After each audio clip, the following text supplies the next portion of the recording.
So can I get a little feedback on whether or not you can see my full screen and my slides? Fantastic. Good to go. Thank you so much. So why do we need to talk about resilience? What is the point of talking about this today? Well, if you have a look at the slide on the at the image on the right, just take a moment and ask yourself what this conveys to you. I know for me, what it conveys for me is that women have a way to go. Okay. Women have so many things to overcome in life and in their workplace at the gate from the very beginning. Okay. And every one of us is different, of course, but we all have painfully similar lives in what we've got to overcome from the very beginning. Household duties, all kinds of obligations and expectations before we even get out of the gate, let alone when we get around the turn. What's interesting to me about this cartoon, for me, is that it led me back to a book that I read a number of years ago by Sheryl Sandberg, CEO of Facebook. Lean In, Women, Work, and the Will to Lead. And I don't know if you read that book, but if you did, basically the premise of it was chapters that sort of led to all of the things that women need to do to lead in their careers and to get ahead. And this book was published a number of years ago. I want to say probably about 2013, 2015 or so.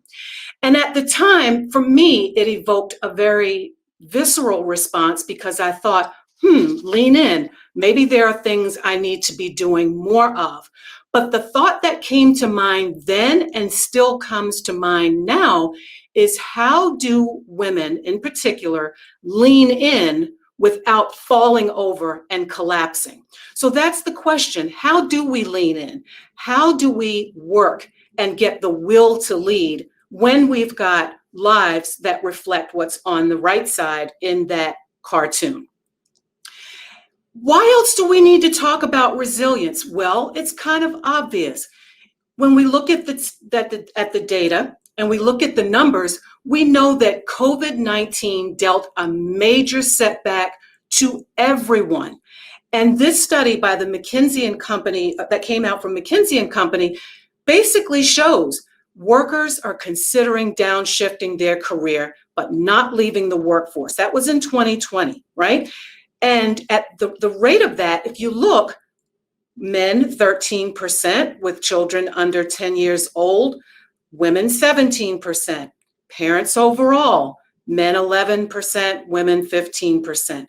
Women who are thinking of leaving the workforce in 2020, look at that number, 23%. Okay, so women in this race, which is not a good race to be in, leaving the workforce, are exceeding in big numbers. Why is that?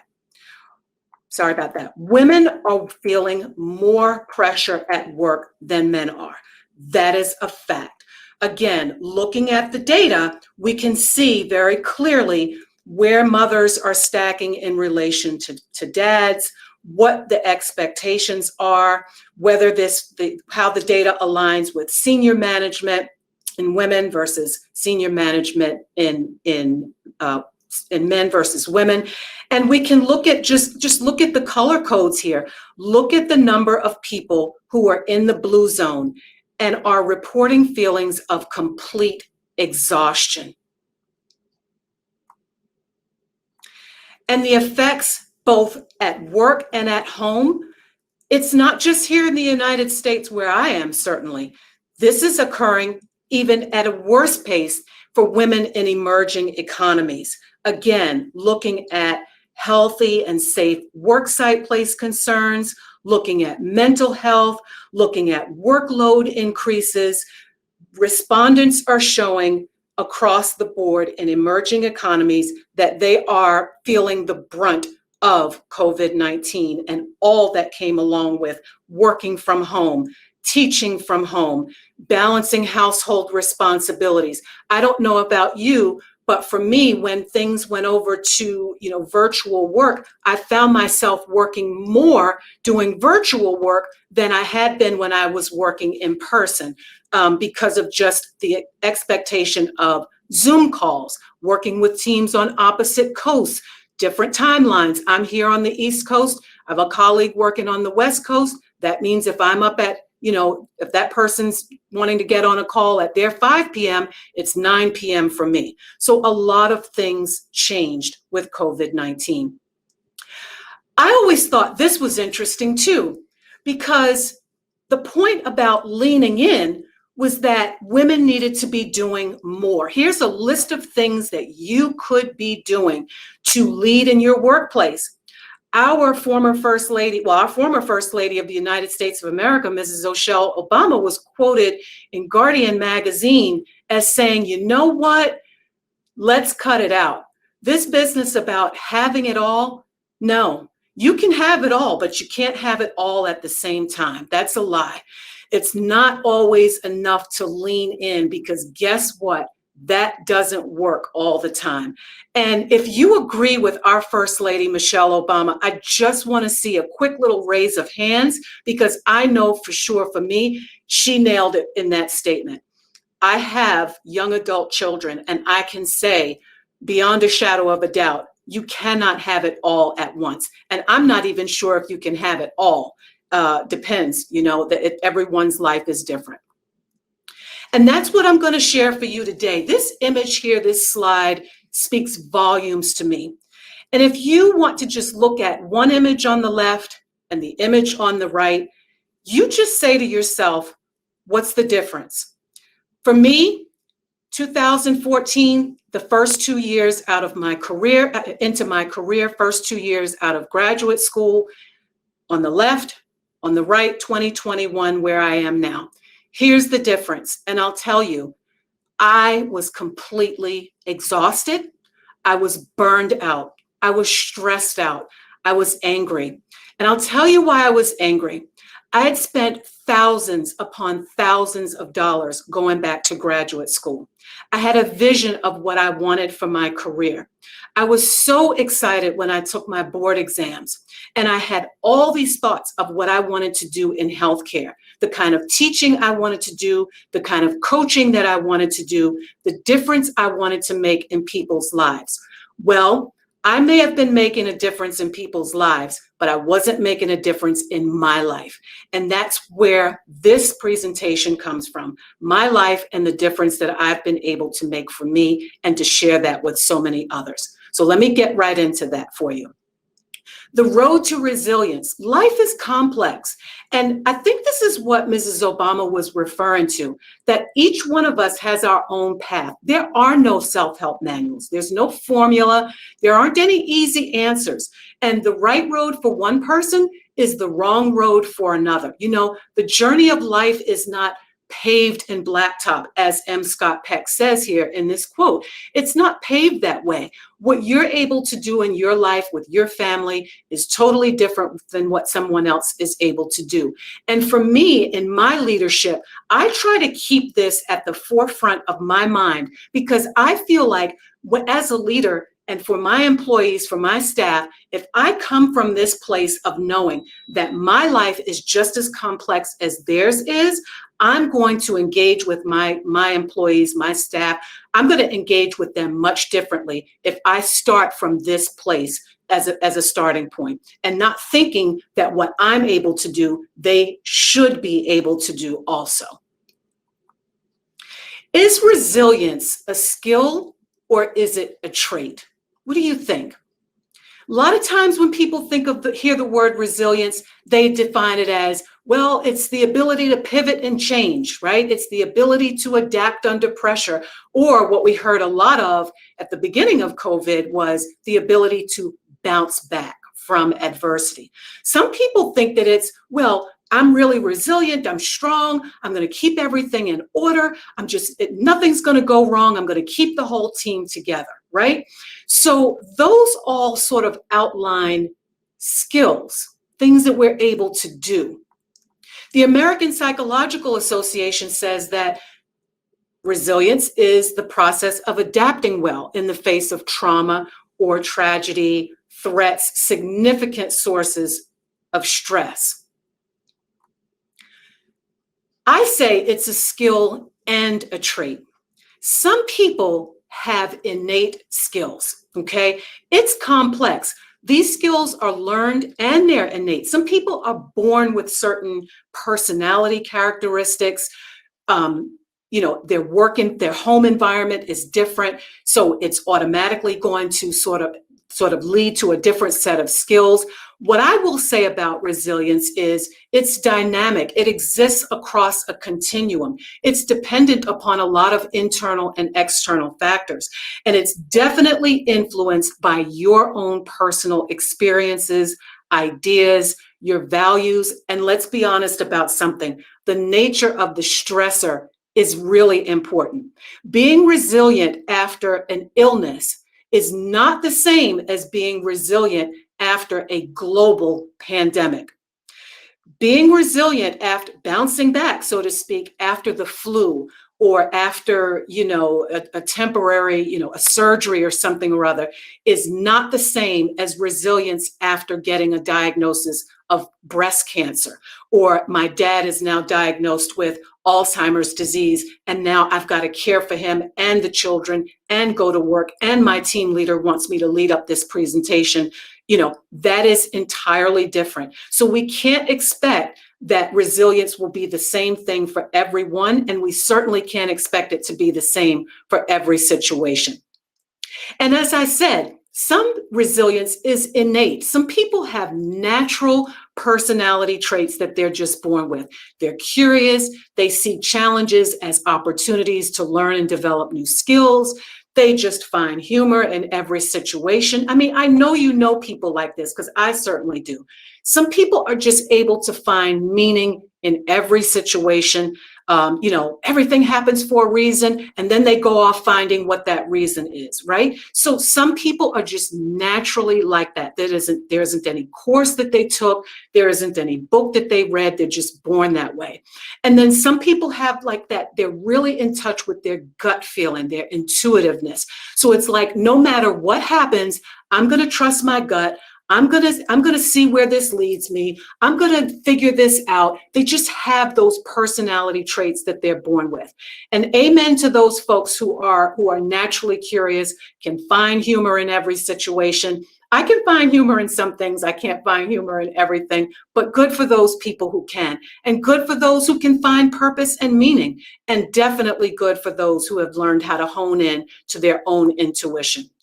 But then there's adaptive resilience. It's the ability to learn, change, and adapt when you're directly faced with a challenge, stress, or adversity. So these are skills that you do learn through courses, through programs like today, through all the wonderful, sessions that you're going to be a part of. You learn how to be achievement oriented. Focus on the long game. You have a goal-focused approach. You're just going to dig in and give it your all. You learn how to focus and maybe think clearer under pressure. And some people learn how to be very resourceful in finding help and solutions. So that's more of adaptive stress. Okay, so these are skills that you learn over time. And I have to say, you have to be very vigilant about adaptive resilience. And, kudos to every single person in this session, because that's what you're doing right now. You're gaining the skills necessary to be more resilient in your life and in your career.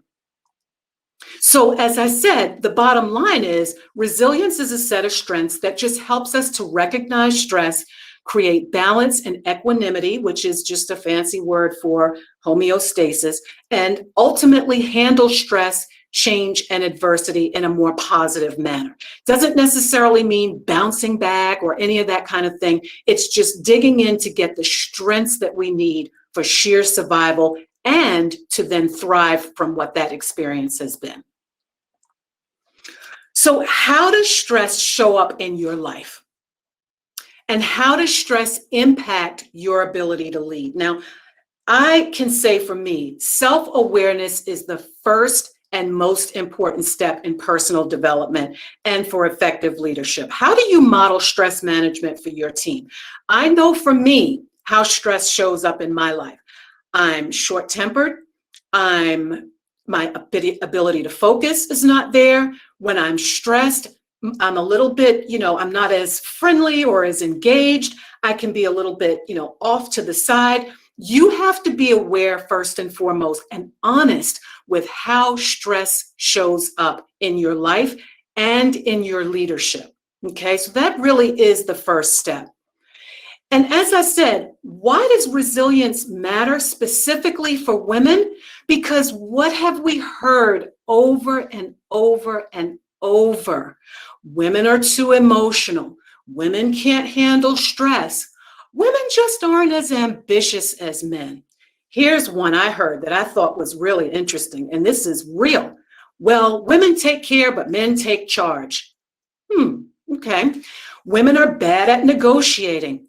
Well, here's another one, participants today, you may have heard. Well, women with children just won't have the time to lead a team. So I think we should select, whomever, John, Bill, whomever. Women can't communicate, don't have the confidence. I mean, the list goes on and on of the stereotypes that women have had said about them for years and years and years. And the fact of the matter is, it's simply not true.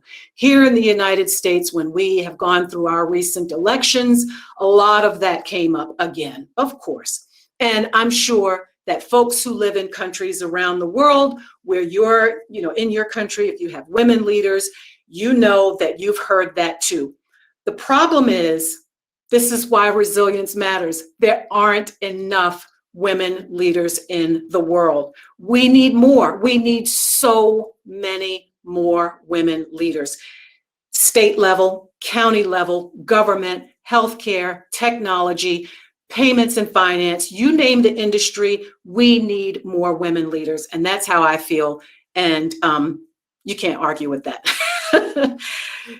So let's talk about stress, how it shows up. A lot of people think, when they hear the word stress, oh my God, all stress is bad. No. All stress is not created equal, okay?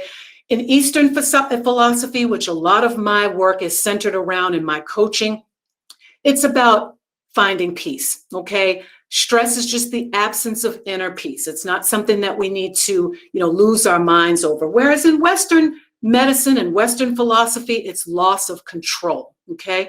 So the minute we feel out of control, no matter what that control is, it's stress. Oh my God, I can't control my slides. Oh my God, I can't get into this Zoom call. Immediately, you can feel it, right? And so years and years ago, a couple of researchers decided that stress is just the non-specific response of the body from any demand that's placed upon it to adapt. So just like I said, those are simple examples. There are bigger examples of stress, like a car accident, things like this. Eustress is the good stress.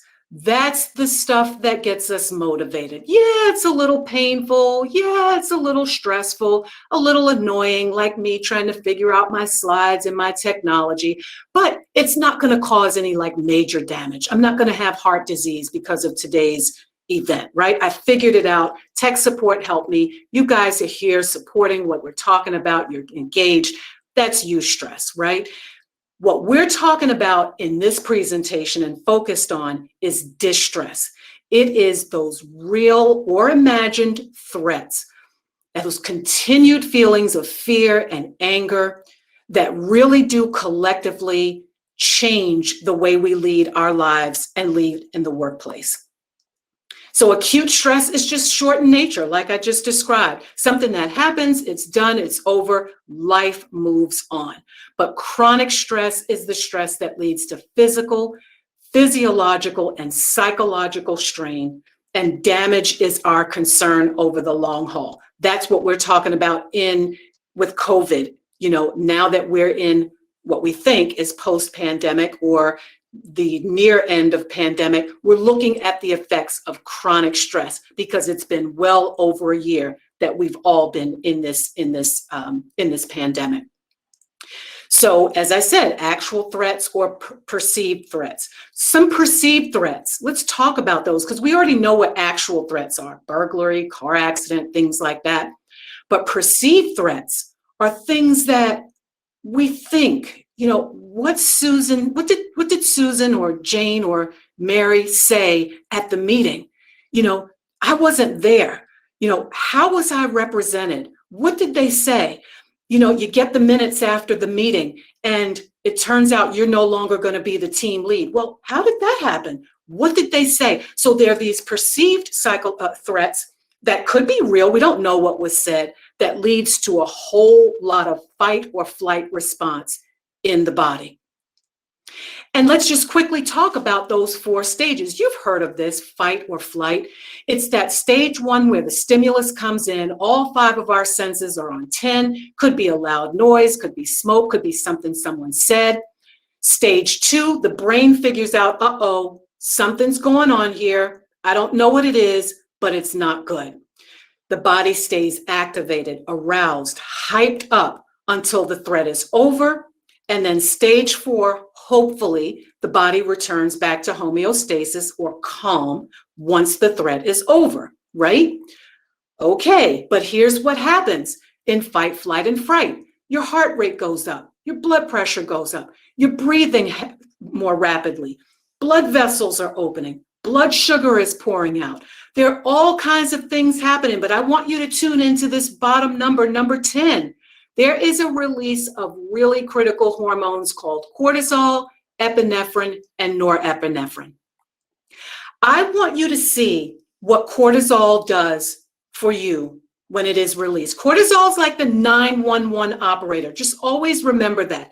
When you get on the phone and you call 911, what is the operator going to do? They're going to send the fire department. They're going to send the police department. They may even send the ambulance because they don't know what the emergency is, right? They can't figure out.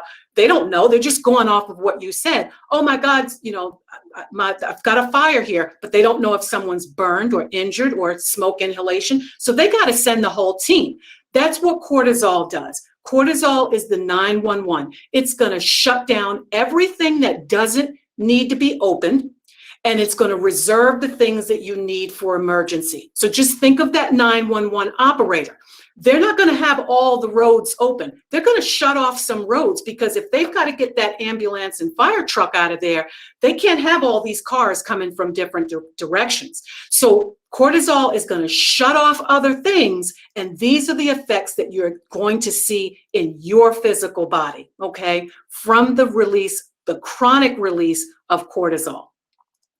How does stress impact your ability to lead? How does it show up in your life, and how does it impact your ability to lead? This is why this is so important. Excessive release, continued release of cortisol, decreased metabolism, chronic fatigue, sleep deprivation, migraines, tunnel vision, hostility. How do you think that's going to impact your ability to lead? And how do you think your team is going to respond to you?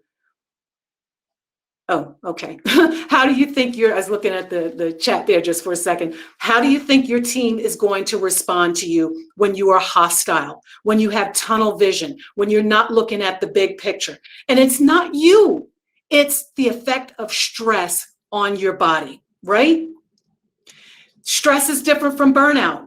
Stress, if you just want to take a quick look down the burnout side, when you are burned out, you are emotionally checked out. This is not just a little bit of irritability and things like this. We're talking about being just completely detached, not engaged, no motivation. Just life just doesn't even seem worth living, right? It's that point where you just say, it's not even just one bad day. Every day is a bad day. There is no point in me going to this job because there's nothing to be gained by being here.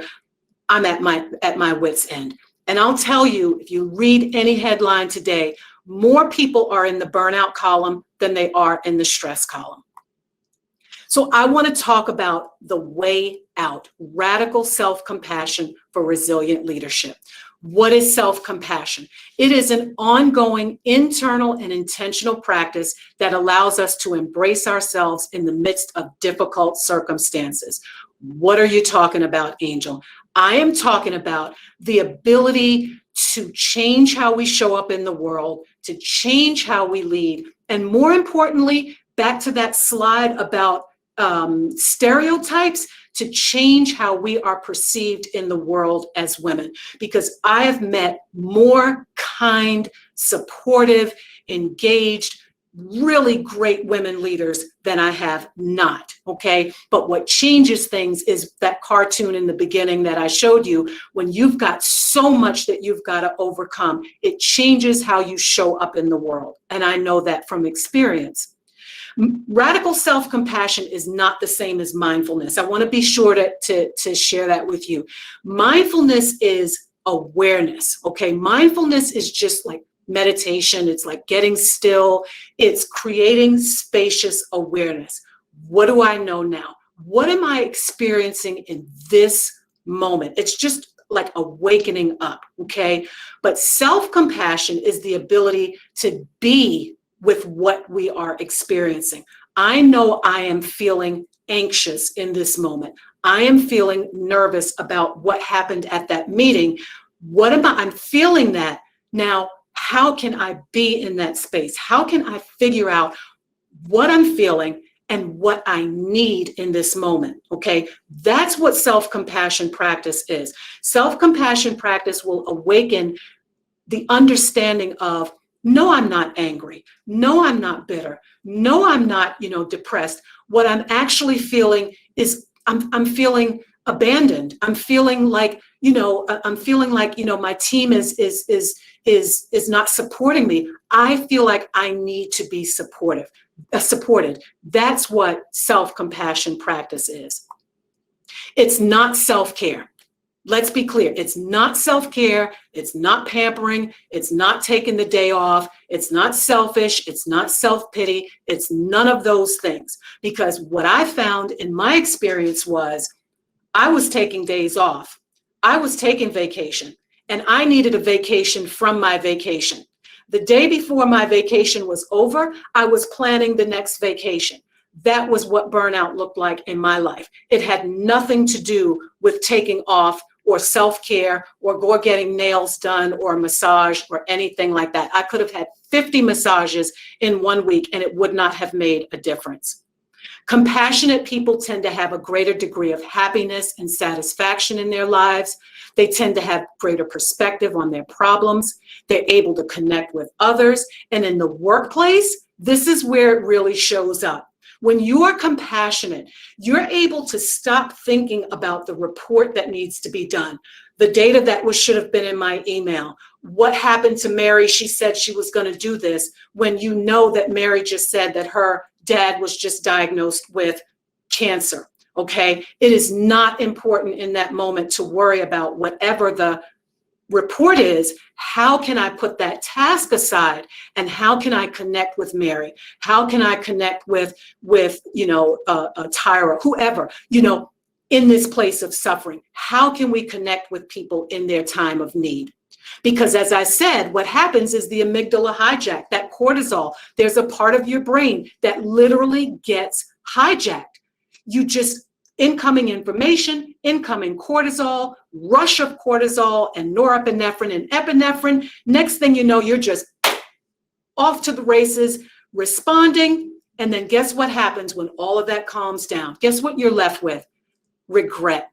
You wish you didn't say what you said. You wish you didn't respond the way you responded. Lights are out. It's over. You already said it. You already done it. And now you've got to do all this work to backtrack. Okay, so what is self-compassion? It's mindfulness, it's self-kindness, and it's connectedness. Bottom line, 3 components. Mindfulness, getting still enough and slow enough to be aware of what's going on in your environment, both your immediate environment and the larger environment. Self-kindness. If you cannot be kind to yourself, it is going to be absolutely impossible to be kind to others. That's just a fact. And connectedness, remembering that everyone makes mistakes, experiences difficulties at times, we're not alone. You're not alone, okay? Why is it important? Well, we just talked about that. Research shows tons of books out there for you to read and study that people who practice self-compassion are happier, less stressed, and ultimately more resilient. How did I get there? That's where we started. Let me tell you what I did. And this is for you at the end of this presentation. This is for you.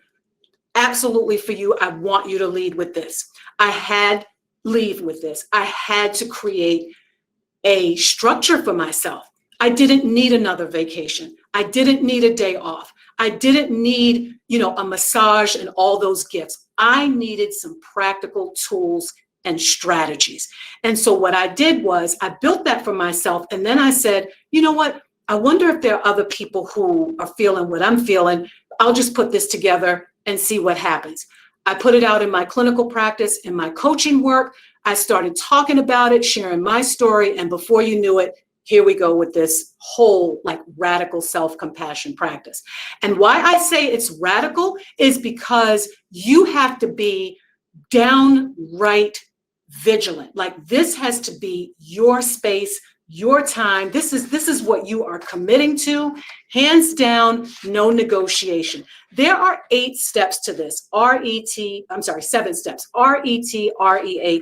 It starts with recognizing. As I said, self-awareness is the first step. You can't manage what you don't monitor. You can't change what you don't measure. All of this goes hand in hand.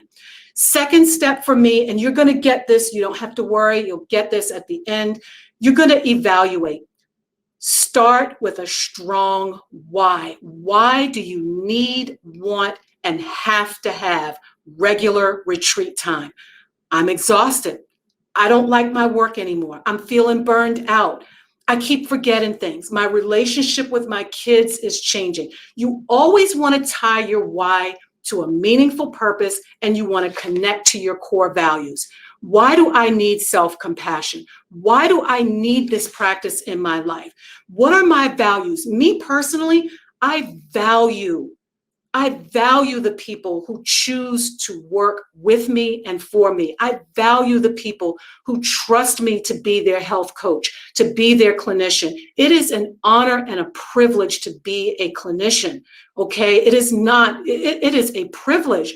I value that. So that means I have to show up differently for the people who are coming to me to be served. They don't come to me to hear my problems. They don't come to hear my stressed out lifestyle. They come to me for healing and for answers. You want to identify what is it costing you and what are you going to gain? And you want in this step to really visualize your future self. This is something I want to really highlight here. Who would you be? What would your life look like if you started committing to radical self-compassion? Just stick with that for one moment. What would your life look like? For me, I would be more relaxed. I would stop overscheduling myself. I would be more bold. I would speak up for myself. I would say, no, I cannot see all of those patients. I was seeing 30 patients a day. I cannot see 30 patients a day. My life changed the moment I got this in my head of how to start talking to my future self, to call upon my future self. Okay, the next steps in this is to take charge. You want to make a declaration. You want to stand in your declaration and embody it. I am committed to. This is what I am committed to in my life. Okay, and then the next steps of this guide are going to guide you through for reinforcement and for setting a process and a procedure for your self-compassion practice. More importantly than anything, what I want to share with you too is 6 degrees of separation, okay? You are the average of the 6 people you spend the most time with. You want a crew. You want to surround yourself with people who value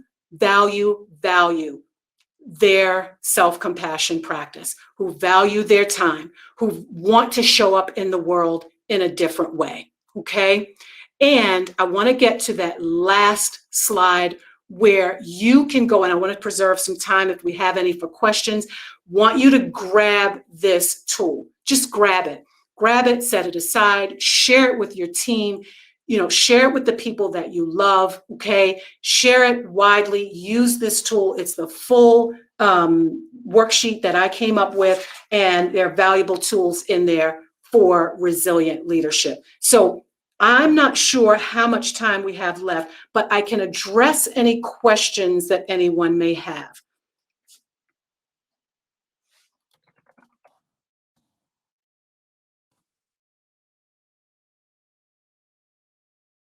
Any questions out there? If there aren't any questions, then I can share a little bit more. Don't know. Let's see. I can share a little bit more about the worksheet and some self-assessment tools if we have time, and I don't know. But in any case, this is where I'm going to wrap up the presentation. There's self-assessments in this toolkit. There's so much more that you can gain. There's reading lists. There's all kinds of things that are available to you to develop a radical self-compassion practice, but also to become more resilient in your life and in your leadership. Oh, let's see here. How to recognize if I'm feeling self-pity and not self-compassion. That's that internal voice. Self-pity is going to show up as feeling sorry for yourself. Okay, gosh, if I had only, Michael Jordan once said, if we're a fifth, we'd all be drunk, right? So it shows up as a lot of self-deprecating language. If I had this, then I could be that. That's how you recognize those thoughts. Someone asked also, how long did it take you to recover from burnout? I will answer that honestly. I am still recovering because it can be very traumatic. These experiences can be very traumatic. For me in the workplace, I was in that work environment a year and a half. There's times I still have thoughts about that, and I have some bad behaviors. I'm in my own clinical practice. There's no reason for me to be up at midnight writing notes, typing notes, right? But I still fall into those bad habits from time to time, but it's because of my self-compassion practice and retreat. I have a whole process for my own retreat, and I leave my work on Friday evening. I have a ritual. I close out the day, I do my schedule, and I get my win. I wish I had a picture of my win journal here. I write in my win journal and in my win jar all of the things I did right, all of the things that went so well for me for the week, all of the things that are wins for me. I put that in my win journal. I write them out on a little ticker and I put them in my win jar, and that's it. I close out the week and then I move into my retreat time. I have at least 48 hours of not thinking about work, not doing work every single week. And I have a specific set of practices that I engage with. I've been meditating most of my adult life, and I always say meditation saved me from a life of rage. So, but it's an ongoing process. Let's see. Burnout is just as horrible, like PTSD. You don't know how long it takes to get. Exactly. It literally, you're never really 100% over it. Just offer a 15 minutes to talk to them. They don't know how to get help. And then, okay, yes. So you were answering someone else's question. Yes, that is the most important thing we can do, because as that slide showed, you can't be compassionate to other people without being compassionate to yourself. It's impossible. It's like when you're on an airplane flight and they say, put your own oxygen mask on first. You can't possibly be compassionate to other people if you haven't learned how to be compassionate to yourself, because you're going to see yourself in every other person that you engage with. When someone says to you that their wife or loved one has been diagnosed with cancer and they cannot come to the meeting, you know what that feels like to get bad news. If you're an adult, you know what bad news feels like. And the more you learn how to be in touch with your own inner resources, your own inner feelings, your own inner experiences, the more you're able to be in touch with others and be compassionate. Let's see, are there any other questions here? Okay, Amel, love this talk. Thank you so much. This is a great presentation. We need to hear this over and over and to anchor our minds on the simple truth that we are humans. Absolutely. That's such a great word, anchor. That's what this practice becomes. It becomes your physical anchor. Okay, you go back to this, and this is what saves me. It's something I go back to every single week. I have a whole plan. It's written out what I'm going to be doing, where I'm going to be doing, who I'm going to be doing with, and everyone knows I am unavailable during my retreat time. This is not just a special trip going somewhere. This is weekly retreat time using these 7 steps. Great session, Angel. Thank you so much, Veronica. That is wonderful. I'm so glad this was helpful for folks. All right, okay, fantastic. Okay, very, very good. And I don't know if I think my LinkedIn is on the profile. I am happy to connect to anyone here who wants to connect on LinkedIn. And any questions, please send them to me. I really want to make lifestyle medicine a household word worldwide and get the tools of radical self-compassion for resilient leadership out into the world. So please do reach out. I hope you all have a wonderful conference. I really, really do. Stay in touch. Have a great day. Be well. And I always say, be good to yourself. Be really, really good to yourself. Take good care. Oh, there's another question. Why is it so easier not to be compassionate with others? I'm not sure I understand. Why it's so easier not to be compassionate with others? It takes a lot of work. It takes a lot of work, and it's easier to be compassionate with others when we begin with ourselves, for sure.